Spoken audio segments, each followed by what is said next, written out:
doesn't seem satisfied. I try to explain myself then, that I feel like maybe she should have communicated a little better if she'd wanted the onions as a garnish instead of just in the chili. She tells me I'm not listening, that I'm cutting her off. I don't understand. I feel like we're taking turns. I desperately try to stay calm and keep my voice quiet, as calmly as possible. I say that I would appreciate it if she could be more specific about what she wants. Then, she snaps and pours the entire glass bottle of water all over me. As she does, I can hear myself saying, "Please don't," as water runs down my face and back. It's making a huge mess. She drops the bottle on the floor and walks out. Water is everywhere. I start crying really hard. My first instinct is to clean the water up, wipe it up, get the blanket dry. I tried so hard to be good. I tried so hard to keep my calm, and it got me nowhere. I get my keys and leave, still crying. My wife starts crying as I walk out, telling me I don't care about our relationship, and that I'm abandoning her. I just tell her as calmly as I can, that I need to be alone for a little bit. I go out for an hour and sit by the library. I'm cold and wet. She called me several times. I don't really want to answer. I haven't been okay since this. I know it seems stupid, but this event has pulled up a lot of bad things she did to me in the past when she was going through a lot of other things in her life. She's apologized for some,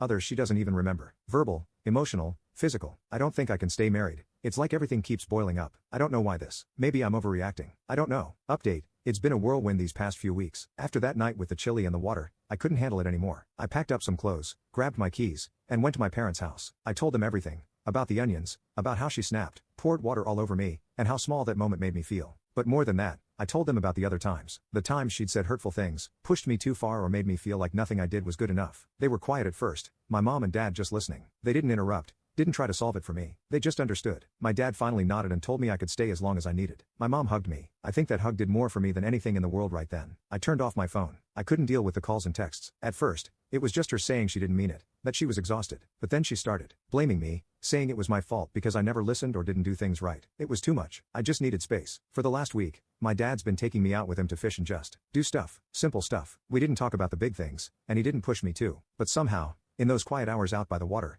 I felt lighter. Like maybe I wasn't completely drowning under everything that had happened. I was happy, for the first time in what felt like forever. But when we got back home one day, my mom was fuming. Apparently, my wife had shown up while we were gone. She was furious, demanding why I wasn't responding, and why I had turned off my phone. My mom, God bless her, had had enough. She confronted me, asking why she did what she did, and why she couldn't seem to treat me with any decency. My wife couldn't give her a straight answer, and that's when my mom really lost it. She kicked her out, yelling loud enough for the neighbors to hear. My wife was shouting back, but it didn't matter. My mom wasn't having any of it. She told her to leave and never come back until she figured out how to treat me right. That's when I knew I couldn't do it anymore. I filed for divorce. When she found out, she came to my workplace, crying, begging me not to go through with it. She said I should be ashamed of myself, that it was just one mistake. But it wasn't. It was one of so many things that had piled up over the years. I had reached my breaking point. I finally told her that I couldn't live like this anymore and that I wasn't willing to keep enduring the constant hurt. I told her, I've spent years trying to be good enough for you, but I'm done feeling like a failure in my own home. That made her weep. She stopped talking after that. She just walked out, looking broken, and I haven't seen her since. I'm not okay yet, but I'm getting there. Slowly, the weight is lifting, and for the first time in a long time, I feel like I can breathe.